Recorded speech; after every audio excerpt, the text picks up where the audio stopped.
Ok, para los que ya van ingresando, muy buenas tardes de aquí de Argentina. Mi nombre es Maximiliano y formo parte de el SBI 2021. Muchísimas gracias por estar aquí. Y vamos a dar inicio a la segunda parte del día con las charlas de la Keynote Speaker, la doctora Adriana Cecilia Mancuso, que es investigadora independiente del CONICET, dentro de esas categorías, con más de 20 años de experiencia en diferentes tipos de áreas, pero lo que más es relevante es su gran interés en la extinción Pérmico-Triásico. Y a partir de ahí se subdivide en diferentes temáticas, tales como la paleoecología, la tafonomía, la limnología, y a su vez ha trabajado tanto en Argentina como en lugares como Namibia. Así que sin más preámbulos, les presento a la doctora, un realmente privilegio tenerla aquí con nosotros, y muchísimas gracias de nuevo, Adriana, por estar aquí. Muchas gracias por la presentación. Voy a compartir pantalla. Ujú. Am, Dejo de compartir la mía, así, Perfecto. genial. Bien. Bueno, antes que nada, muchísimas gracias por la invitación. La verdad que es un placer participar de esta reunión.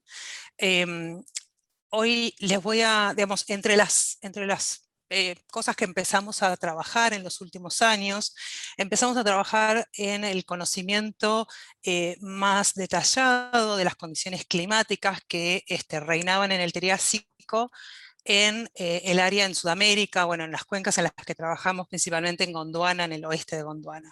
Entonces este trabajo, que es un trabajo que se realizó en base a una invitación, intenta ver esta relación que se postula entre los eventos climáticos y los eventos bióticos que ocurrieron en la evolución. Em, entonces, en primera instancia quería presentar el equipo. Este trabajo, bueno, lo estoy presentando yo, pero el trabajo fue realizado por un equipo de trabajo con colegas brasileros y colegas argentinos y un colega americano. Y como les decía, fue, digamos, una invitación que tuvimos de un volumen especial que se publicó en el South American, o sea, está publicando en el South American Earth Sciences, sobre las biotas de tetrápodos triásicas, y nosotros estábamos aportando el contexto climático a ese trabajo. Entonces, en ese contexto pensamos, bueno, ¿qué pasa entre el entorno y las biotas a lo largo del tiempo? Entonces, en primera instancia, por supuesto, tenemos que citar a Darwin con su publicación del origen de las especies, la cual fue el puntapié inicial para entender y para relacionar más fuertemente el entorno como un agente seleccionador de especies. Como ya sabemos, esto ocurre todo el tiempo. No es un evento puntual, sino está pasando, digamos, todo el tiempo a lo largo de la historia de la vida, digamos, en el planeta, pero hubo también eventos particulares más pronunciados que fueron devastadores y que hicieron que ese cambio, que era vertiginoso, producía extinciones, producía grandes pérdidas de biodiversidad en los ecosistemas. Como vemos, este momento hace como un cuello de botella en la vida del planeta, en el desarrollo de la vida en el planeta, pero al mismo tiempo, de alguna manera, hace de escenario para la gran diversificación de otros grupos. Entonces, donde para algunos fue un evento desafortunado y fueron crisis importantes en el desarrollo de algunos grupos, otros tienen la ventaja de poder ocupar esos nichos ecológicos que fueron dejados vacíos, o incluso algunos que fueron siendo creados a lo largo de estos eventos catastróficos. Eh, Entre dos eventos catastróficos de los más importantes ocurre se desarrolla el periodo Triásico. Como aquí decía Maximiliano, el límite permotriásico, que es uno de los puntos de interés, digamos, en mis trabajos, es la extinción más grande, es considerada la extinción madre, digamos, por ser la que produce una devastación en las biotas más pronunciada, con la pérdida casi del 60 o más del 60% de la biodiversidad. Y el otro límite del periodo Triásico es la extinción entre el Triásico-Jurásico, en el límite del Triásico-Jurásico, que en general no es tan importante, aunque es una de las 5 más importantes, y produce esencialmente una renovación de clados.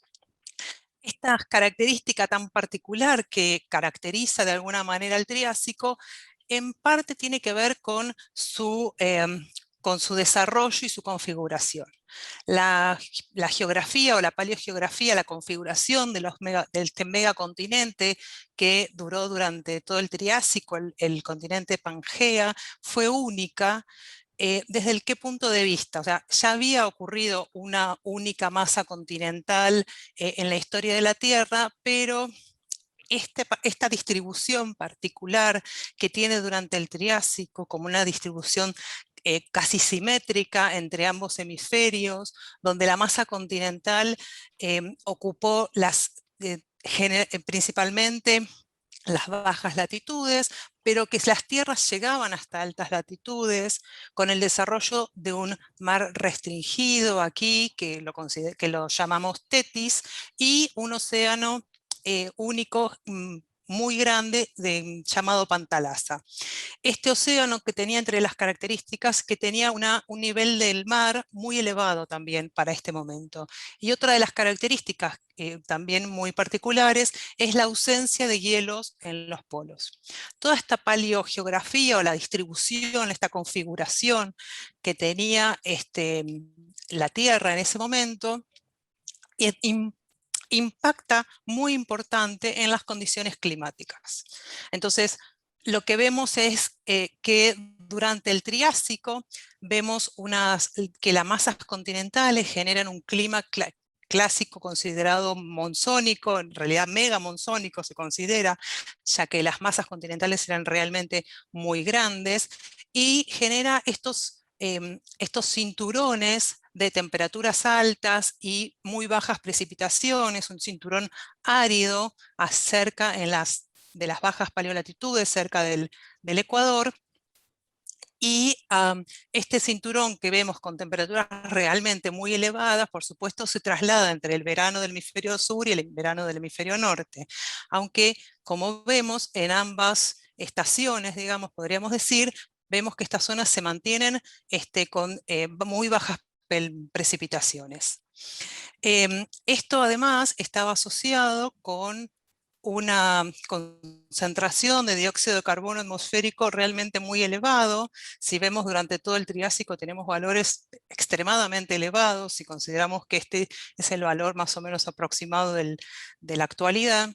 Y este nivel de dióxido de carbono tan elevado produce que el clima era bien extremo en todo este periodo. En todo este contexto, vemos que hubo una explosión biótica de alguna manera con la aparición durante el Triásico de los grupos que dominaron durante el Mesozoico e incluso muchos de ellos llegaron hasta la actualidad con la aparición de los lisanfibios, los lepidosaurios, las tortugas, los cocodrilos, los dinosaurios, que son los que dominaron en general durante el resto del Mesozoico, y luego sus descendientes, digamos, las aves y los mamíferos.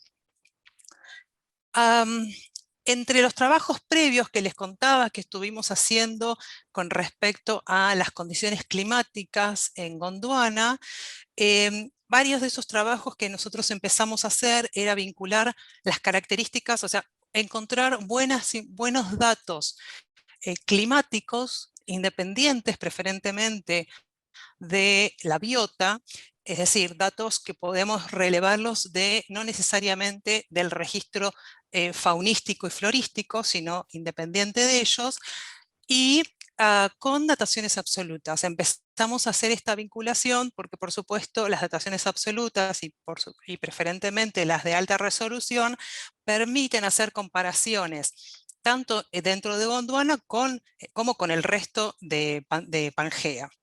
En este contexto es que recibimos la invitación, digamos, para hacer este trabajo para el volumen especial. Y en el trabajo este que les estoy presentando, elegimos secuencias y cuencas digamos, y todas sus unidades litoestratigráficas con ese foco que veníamos diciendo, que tener dataciones absolutas, si fueran de alta resolución mejor, además de tener un buen registro de la fauna de vertebrados y sumarle buenos datos climáticos. Para hacer una comparación o para ver si realmente hay un patrón entre entre el clima y la biota, necesitamos que los datos tengan independencia. Es por eso la importancia de las dataciones absolutas, que nos independizan estos datos climáticos de lo bioestratigráfico, digamos, que no tenemos para que no tener edades bioestratigráficas, y lo mismo que los datos climáticos, además de ser independientes desde el punto de vista de la edad, también sean independientes de la fauna y de la flora, digamos, ¿no? Entonces aquí se eligió, para Brasil se eligió la cuenca de Paraná, que tiene un registro extraordinario, digamos, del Triásico, con una fauna súper interesante de vertebrados. Y en Argentina se eligieron la cuenca Estigolas-Tobillunión, que tiene un registro del Triásico casi completo, la cuenca de Maralles. En la cuenca cuyana se eligieron varios depocentros, la cuenca de San Rafael y la cuenca de los Menucos. También hay un dato del Salar de Atacama que se sumó, digamos, ¿no?, en este trabajo. Bueno, para empezar a ver qué conocemos del Triásico a nivel global, desde el punto de vista climático y desde el punto de vista faunístico, vamos a primero como subdividirlo en tres momentos: el Triásico temprano, el medio y el tardío. Para el Triásico temprano, los modelos y la información global que se tiene es que era un momento con un cinturón árido muy extendido, bien extendido hacia latitudes medias y altas, con los interiores de Pangea bien áridos y estacionales, con un clima clásicamente monzónico, ¿no? La estacionalidad perdura a lo largo de todo el Triásico, ya lo vamos a ir viendo. En la zona ecuatorial, pero asociado al Tetis, hay una franja o un cinturón más cálido, pero más húmedo, y bueno, las paleoprecipitaciones en general se asocian a las latitudes media altas. En este contexto, la fauna que conocemos estaba esencialmente caracterizada por temnospóndilos, para reptiles, procolofónidos, y dentro de los terápsidos, sinodontes y disinodontes. Si analizamos el Triásico medio, vemos que la distribución climática es bastante similar a la del Triásico temprano, pero el cinturón árido que veíamos aquí en bajas latitudes empieza a restringir más hacia bajas latitudes y expandiéndose las características templadas sobre Gondwana y también la Eurasia. Para este periodo se postulan dos episodios húmedos, uno para el Aniciano y otro para el Ladiniano, con datos de las cuencas europeas, en Alemania, en las asociadas al mar de Tetis. Este registro de los eventos húmedos fueron postulados también en Gondwana, pero las unidades donde habían sido postuladas dejaron de ser Triásico medio con las dataciones absolutas, y ahora ya sabemos que son Triásico superior, por lo cual no hay un registro más expandido de estos eventos. Además, el Triásico medio, con las dataciones en estos últimos años, ha perdido muchas unidades, digamos, que siempre fueron históricamente consideradas Triásico medio y ya no. Entonces también de alguna manera afecta lo que conocemos de la fauna esto. Sin embargo, la mayoría de la fauna para el Triásico medio empieza a tener una mayor importancia los arcos auromorfos, continúan los sinápsidos, y aquí hay como una caracterización, un provincialismo que históricamente se postulaba, ¿no? Un provincialismo con una distribución paleolatitudinal, pero bueno, con esto de la pérdida de muchas de las unidades, realmente estos postulados necesitan sumar más estudios para poder seguir sosteniéndolos, digamos. No es que se hayan descartado, pero aún necesitan más el trabajo, más secuencias analizadas. El Triásico tardío, vemos que la expansión de las condiciones templadas siguen acercándose hacia las latitudes más bajas. En el hemisferio sur el cinturón árido está mucho más restringido, aunque en el hemisferio norte todavía seguía más amplio, y estas condiciones húmedas, pero cálidas, vemos que también se extienden sobre el sector más continental en la zona ecuatorial.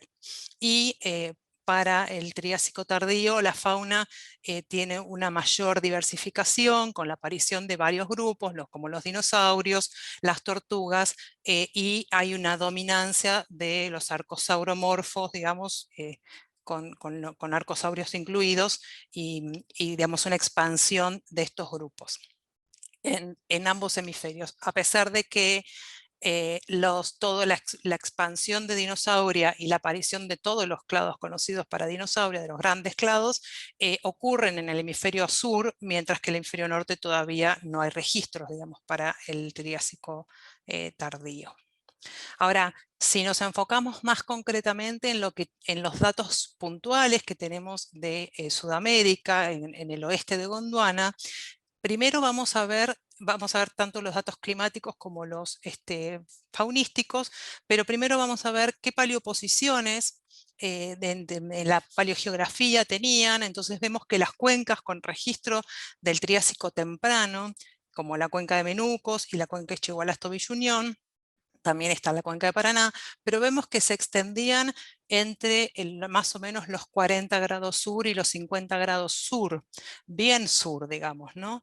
Y en el trabajo vimos que el modelo publicado por Harris et al. 2017 es bastante consistente con los datos concretos que nosotros tenemos relevados, los propios y los relevados en la bibliografía, sobre las secuencias del Triásico temprano y el resto del Triásico, y en este modelado lo que nos da son unas paleotemperaturas y paleoprecipitaciones. Entonces postula una temperatura media anual entre 10 y 20 grados, con las temperaturas de verano más bien cercanas a los 30 y las de invierno entre 5 y 15, y con una precipitación media anual muy baja, entre 2 y 4 milímetros diarios. Esto caracteriza un clima general caliente, cálido, árido y estacional. Y estas condiciones son bien registradas en todas las secuencias del Triásico temprano de las cuencas sudamericanas. Desde el punto de vista faunístico, en Sudamérica lo que vemos es una gran proporción de taxones de temnospóndilos, con digamos, que abundan, digamos, para estas faunas, con una buena representación también de los terápsidos, tanto sinodontes como disinodontes, y la presencia de los procoflofónidos y los arcosauromorfos en menor representación. Aquí lo que vemos es tanto que tenemos registros corpóreos, por eso los cuerpitos, como registros ignológicos.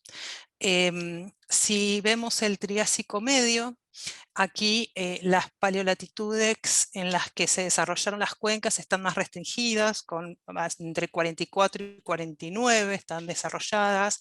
Ya la cuenca de los Menucos no tiene depósitos del Triásico medio.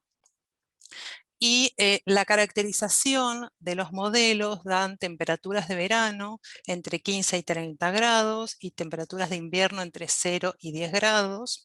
Y las precipitaciones de verano están consideradas entre 1 y 7 milímetros diarios, mientras que las de invierno entre 2 y 6 milímetros diarios. Entonces lo que podemos ver es que Los inviernos son relativamente más fríos que los del Triásico, de los que considerados para el Triásico temprano, y que los veranos son más húmedos que los considerados para el Triásico temprano. Esto además se caracterizó con una fauna que vemos que disminuyó significativamente la representación de temnospóndilos, pero sumó la representación de los peces, tanto actinopterígeos como sarcopterígeos. Esta aparición de los peces en este momento, no es que hayan aparecido los peces, digamos, básicamente tienen que ver con un sesgo. Esto es importante aclarar, digamos que aquí hay que tener mucho cuidado con los sesgos preservacionales que tienen los distintos grupos, los distintos taxones y las distintas formas de preservarse en las secuencias. Pero bueno, el tema es que aquí los peces aparecen en función de que aparecen los registros de sistemas lacustres para el Triásico medio, y claramente los sistemas lacustres son más amigables para la preservación de peces que otros sistemas continentales. Por supuesto, además, si pensáramos si hubiera algún clima desértico o algún ambiente desértico, claramente no veríamos el registro de peces allí. Pero más o menos vemos que proporcionalmente siguen teniendo una buena distribución, una buena proporción en la fauna, lo mismo que los terápsidos tienen un aumento proporcional, digamos, en la representación de la fauna, tanto con sinodontes como disinodontes. Seguimos teniendo los procolofónidos, pero en muy pequeña representación, los arcosauromorfos, y aquí aparecen las primeras huellas de dinosauromorfos en las secuencias ladinianas, esencialmente, donde bueno, están aquí incluidos casi que en este tercio de representación de arcosauromorfos. Si vemos el Triásico tardío, aquí hay que hacer una aclaración. Como verán, aquí la curva de las cuencas, de la posición de las distintas cuencas a lo largo del Triásico tardío, hay una gran diferencia entre las posiciones del Carniano y del Noriano. Entonces, vemos que para el Carniano teníamos posiciones entre 50 y 40 grados sur de latitud, mientras que para el Noriano entre 45 y 35.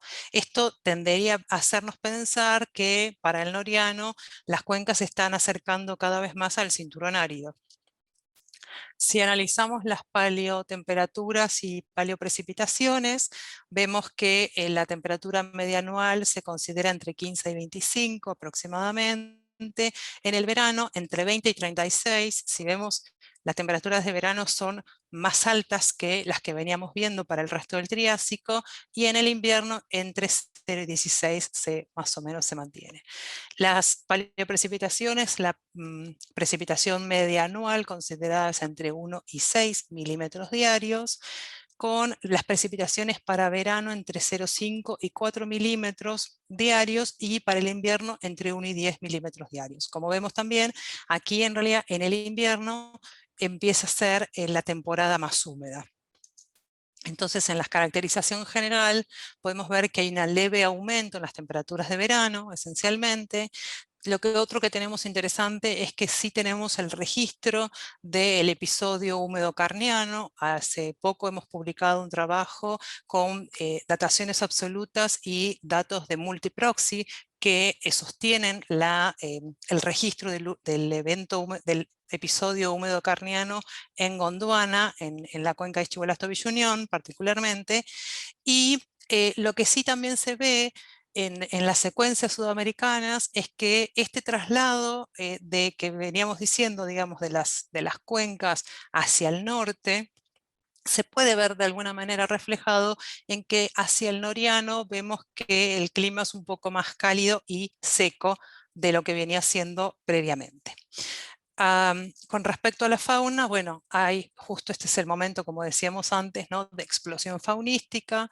Vemos que continúan estando los peces y los temnospóndilos en unas proporciones más o menos similares. Los que pierden representación, digamos, son los terápsidos, y están los procolofonios, aparecen las tortugas, aparecen los esfenodontes y aparecen los dinosaurios verdaderos, incluso para el Noriano ya están representados todos los grupos taxonómicos. Entonces, ahora si tratamos de ver esto, digamos, como para tratar de analizar si hay tendencias, si hay patrones, bueno, por lo menos para mí, lo más sencillo es verlo desde el punto de vista estratigráfico. Entonces, aquí volcamos, bueno, además de la columna estratigráfica, la columna de tiempo, volcamos aquí lo que mostraban esos mapas que veníamos viendo de los mapeos de los modelos globales, donde el Triásico temprano cae en general en la zona considerada como árida, y ya el resto del Triásico cae más bien en la zona templada. Y aquí tenemos la curva de dióxido de carbono ploteada en base a los modelos de Loess, a los carbonatos pedogenéticos y a la densidad estomática.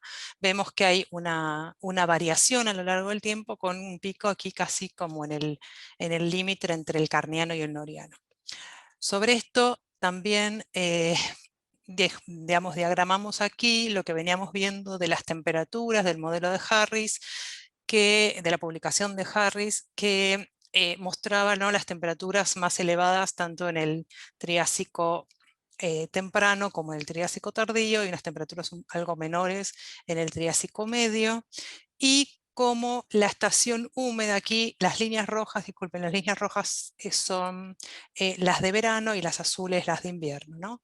Y como vemos que aquí hay un intercambio entre cuál es la estación húmeda o la estación de lluvia, que pasa de ser la del verano en el Triásico medio a la de invierno en el Triásico tardío.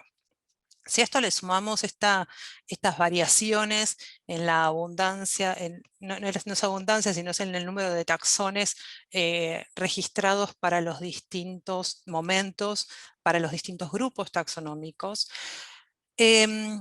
vemos aquí primero una aclaración. Hasta ahora veníamos viendo el Triásico dividido en tres, temprano, medio y tardío.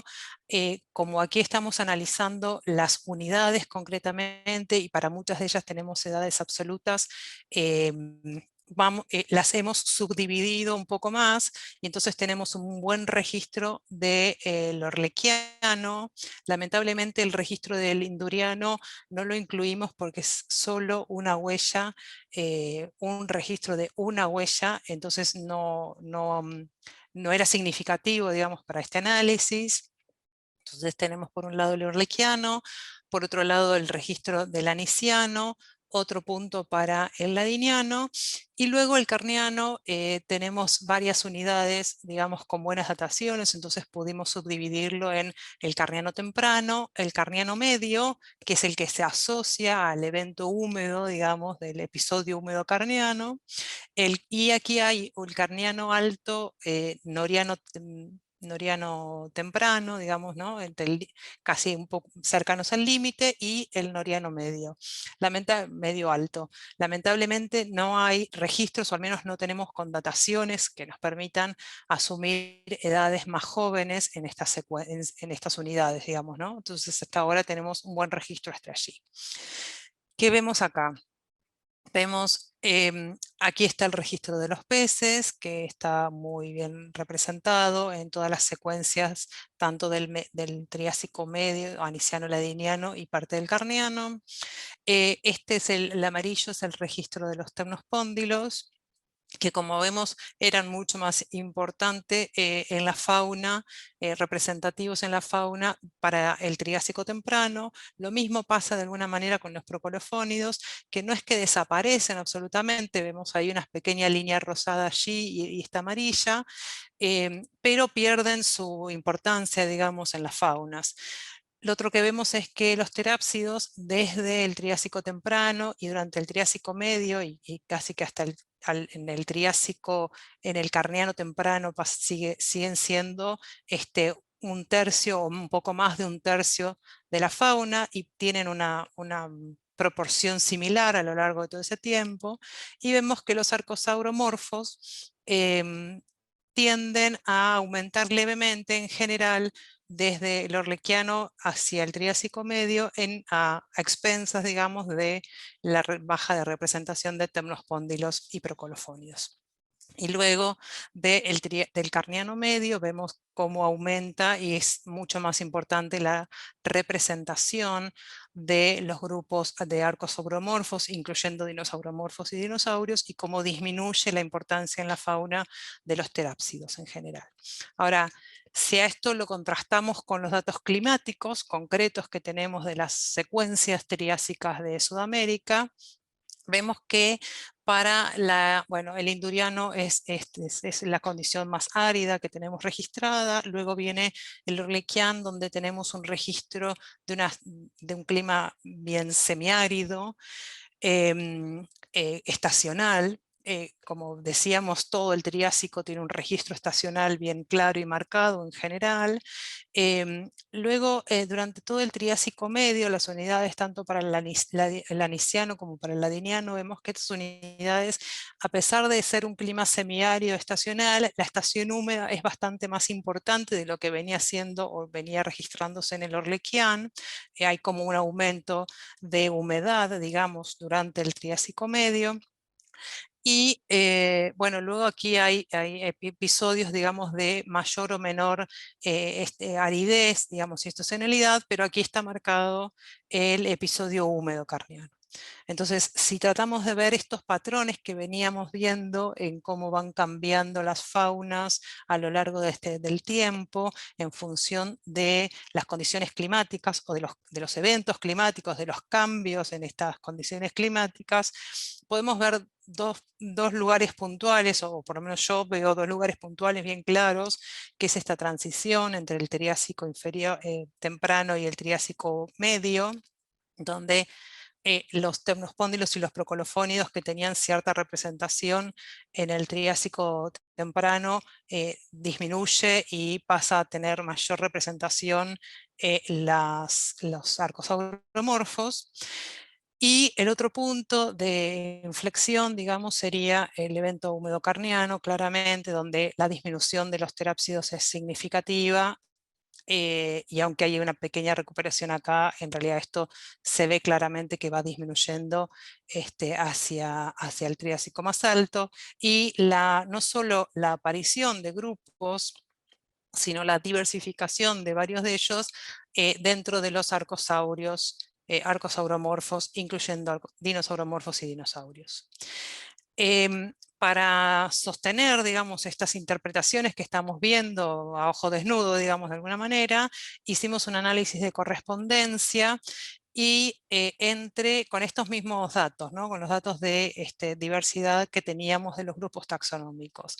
Una cosa que vemos es que todos los tiempos, digamos, todo lo que tenemos como registro para el Triásico medio, incluyendo el Carniano temprano, se encuentran aquí agrupados. Esto tiene coherencia, digamos, con lo que veíamos aquí en estos patrones, porque vemos que desde el Triásico, todo el Triásico medio y hasta el Triásico temprano, el Carniano temprano, que sería más o menos todo este sector, se mantiene bastante similar las proporciones de los distintos taxones. Por supuesto, el Orlequián nos queda aquí solito y con las tendencias hacia, digamos, claramente asociados con procolofónidos y temnospóndilos. Y el Carniano medio queda aquí solo también, en una posición intermedia entre el Triásico medio, Carniano temprano, y lo que ya sería el Triásico más alto. A este análisis de correspondencia le sumamos datos climáticos. En esta primera instancia le sumamos los datos que teníamos de paleoprecipitaciones y de paleotemperaturas. Y lo que vemos es que las precipitaciones, digamos, de invierno y verano fueron más significativas en esta distribución. Vemos que la distribución no varía, seguimos teniendo aquí el Triásico medio asociado al Carniano temprano. Digamos, la distribución es relativamente similar de las edades y de los grupos taxonómicos. Lo que sí veíamos que las paleotemperaturas no nos modificaban, no nos daban mucha indicación de nada. Entonces lo que hicimos es sumar unos índices que se usan habitualmente, uno es el índice de aridez, que es la relación entre las precipitaciones y la evapotranspiración. Los valores más cercanos a 1 indican mayor humedad, y los valores más cercanos a 0 indican mayor aridez. Entonces ahí vemos, aquí vuelvo a mostrar que estos siguen manteniendo la distribución realmente muy similar a la que veíamos. Entonces aquí lo que vemos es que con el índice de aridez vemos que hacia este extremo se concentrarían los de mayor humedad y hasta aquí los de mayor aridez, y el Orlikian de vuelta nos queda en esta posición, es más cerca de las condiciones áridas, como, digamos, como que es claro que lo vemos en el registro con las unidades del Triásico de Sudamérica. Y por otro lado, el otro índice era el porcentaje de lluvias de verano, que básicamente también es la relación entre el volumen que llueve en una temporada y en otra. Entonces los valores mayores al 60% se consideran que son lluvias de verano, y los valores menores de 40% lluvias de invierno. Entonces aquí vemos con el índice, digamos, que tiene la misma distribución que veníamos viendo en la precipitación media anual para verano o invierno, esta tendencia donde vemos que las unidades o las secuencias del Triásico medio y el Carniano temprano, que mostraban características de lluvia de verano, están por supuesto ubicadas hacia aquel extremo, mientras que las otras se ubican en posición opuesta, digamos, o sea, las lluvias de invierno. Pero en las posiciones medias están la unidad, al menos las unidades, estarían las unidades que eran representativas del evento húmedo carniano, que, digamos, que se postula que no habría tanta estacionalidad para ese episodio, digamos. Entonces, para ir cerrando, bueno, podemos sostener que sí vemos un patrón de relación de alguna manera entre el registro de vertebrados fósiles de Sudamérica con las condiciones climáticas que se registran en estas mismas secuencias.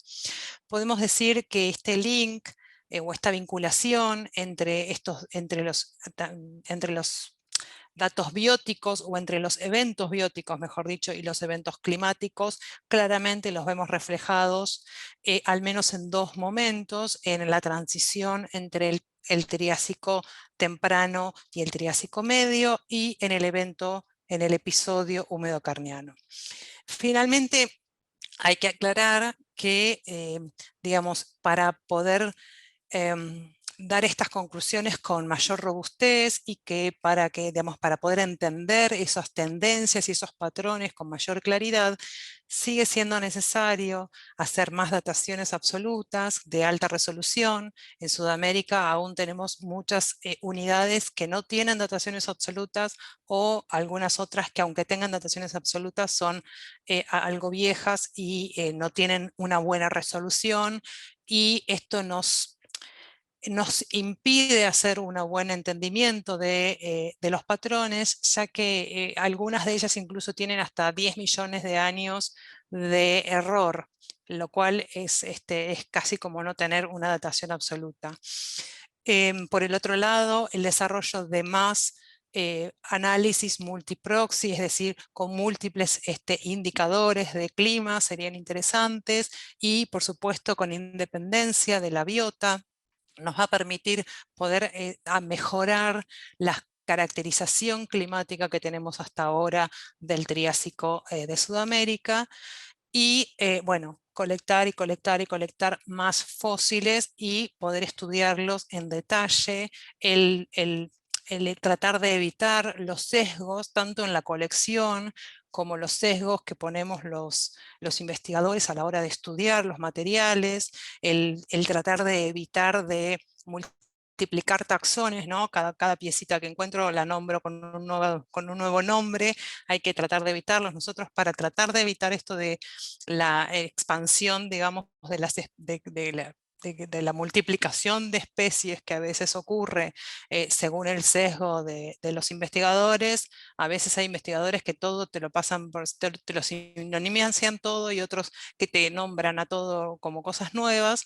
Para tratar de evitar, usamos a nivel de género, para tratar de evitar un poco, pero bueno, es importante también ser consistentes digamos, y ser cuidadosos a la hora de nombrar y nombrar taxones nuevos. Y profundizar igual en el muestreo. Está clarísimo que cuanto más muestreo hay en una unidad, mejor es el registro que se tiene de la misma. Bueno, muchas gracias. Buenísimo. Muchas gracias, Adriana, por la charla, que realmente me encantó y seguro que le habrá encantado a todos los participantes de aquí. Y realmente me gustó todo porque englobas tanto que justamente las conclusiones que dejas es lo que nos va a ayudar a seguir contribuyendo el conocimiento. Por ejemplo, en mi caso, que soy como de las nuevas cámaras, justamente ya se siente eso y yo lo veo de la misma manera, con eso de los géneros, de las especies y demás, que es cuestión de hacer el trabajo más práctico, ¿no? Y bueno, aquí ya terminando la charla, los invité a los participantes. Aquí Jessica, muy bueno. Jason Barraza, excelente charla, muchas felicitaciones, la verdad que sí. Y aquí ya tengo la primera pregunta, de Hugo Valdés. ¿Cómo se vincula el registro fósil de plantas en esta relación con el clima?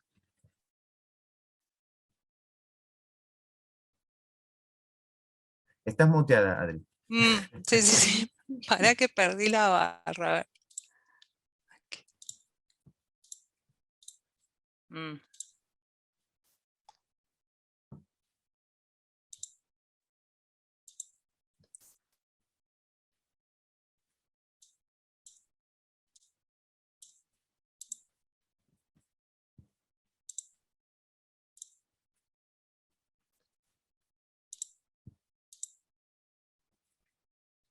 Ay,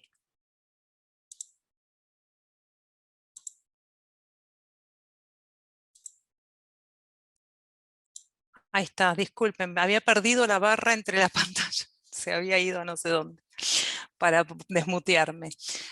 Bueno, es todo un tema el tema de las plantas, al menos en el Triásico. Em, Hay muchos estudios de paleoclimáticos que se hicieron en base, o que se siguen haciendo en base al registro microflorístico y macroflorístico.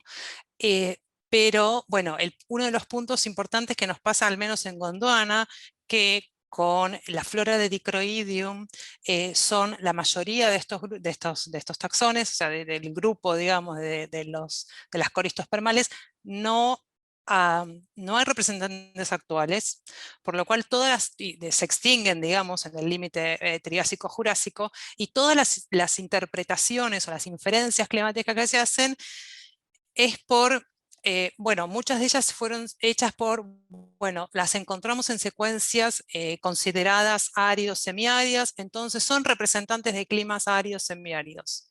Y esto no es tan así porque también fueron registradas en secuencias húmedas. De hecho, durante el evento húmedo carniano que acabamos de registrar para la formación de los rastros, son tan representativas como en las otras secuencias. Entonces, es cierto que digamos, en tiempo profundo es mucho más difícil poder plasmar la información desde el registro de plantas. Estamos empezando a hacer un estudio, digamos, un poco más profundo con las plantas. Tengo uno de mis colegas que está trabajando que no participó de este trabajo, pero digamos que está trabajando en el grupo de limnogeología, en el IENIGLA, que estamos digamos, empezando a trabajar más activamente, digamos, en esto, en comprender estas estas floras para tiempo profundo, si pueden ser o no buenas indicadoras. Pero bueno, es un trabajo que ya va a llegar, ¿no? Todavía está en proceso.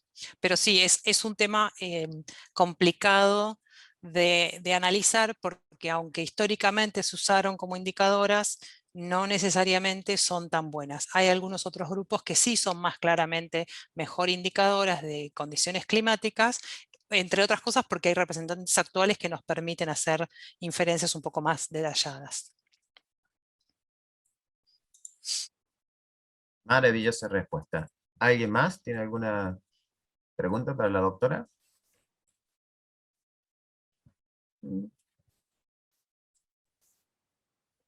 Lucila, excelente charla. Acá estamos con los saludos también. Y estamos hasta con 2 minutos extras. Por ahora en el chat está todo normal. Y bueno, de paso, para aprovechar esos 2 minutos entonces, y justo acá María también la felicita, su trabajo es súper interesante. Ah, ahí hay una pregunta de Laura. A ver, ¿qué se sabe de los insectos en el mismo periodo? Bueno, los insectos, en los últimos años hay una colega que vino trabajando exhaustivamente en el registro de los insectos triásicos y ha hecho unos aportes súper interesantes porque hay, digamos, también una buena diversificación, es un punto interesante, digamos, a desarrollar. Todavía no hemos hecho muchos trabajos en conjunto, empezamos a trabajar hace poco el año pasado, sí, más o menos el año pasado empezamos a trabajar con Belén Lara y realmente van a surgir cosas interesantes porque realmente hay un momento de explosión también de diversidad de los insectos y de aparición de varios grupos y hay, digamos, incluso Belén con otras colegas estuvo publicando trabajos incluso de interacción entre insectos y plantas. Es una temática que va a aportar, pero lamentablemente hasta hace poco no había quien trabajara en los insectos del Triásico, digamos. Cuando uno se va cada vez más en tiempo, más atrás en el tiempo, siempre el trabajo con los distintos grupos son más complicados, a veces tenés, a veces no tenés representantes actuales, o también la preservación no es la misma. Entonces es mucho más complejo. Pero confío que en los próximos años van a surgir cada vez más información. Belén está haciendo un trabajo extraordinario, pero bueno, está sentando las bases porque había muy pocos trabajos de insectos para Argentina con una visión más global, no estrictamente sistemática. Belén está haciendo la cuestión sistemática, pero además le da todo este impulso paleobiológico, digamos, y de relación con el contexto. Así que confío que en los próximos años vamos a tener más información, igual que nos pasa con las plantas, para aportar. Excelente, Adi. Y bueno, ya estamos finalizando. Si quieren podemos hacer una preguntita más, como se dice de Yapa, aquí en Argentina. Y si no, algún saludo más que quieran hacer, son bienvenidos. Bien, y acá tenemos también otra pregunta muy Ah, interesante sobre los fósiles de hongos. fósiles, mira, la verdad es que yo no tengo recuerdo de haber leído nada de fósiles de hongos, por lo menos para el Triásico.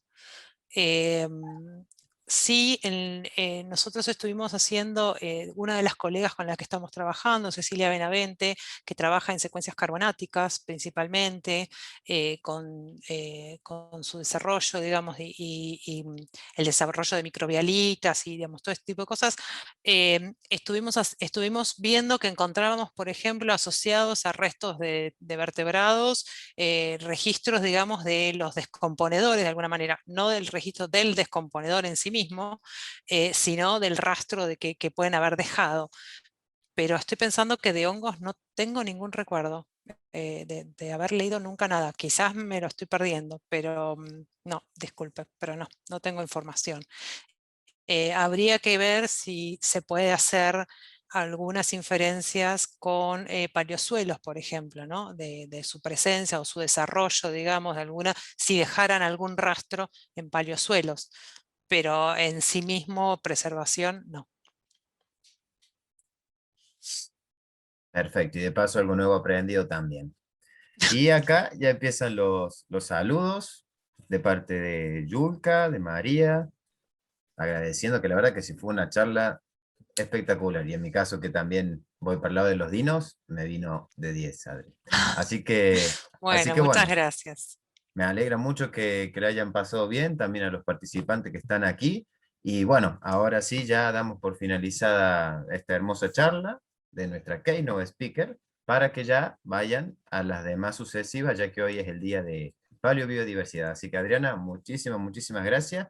Y ojalá nos encontremos pronto en la presencialidad, en algún evento o algo. Ojalá, ojalá, ya desesperados por la presencialidad.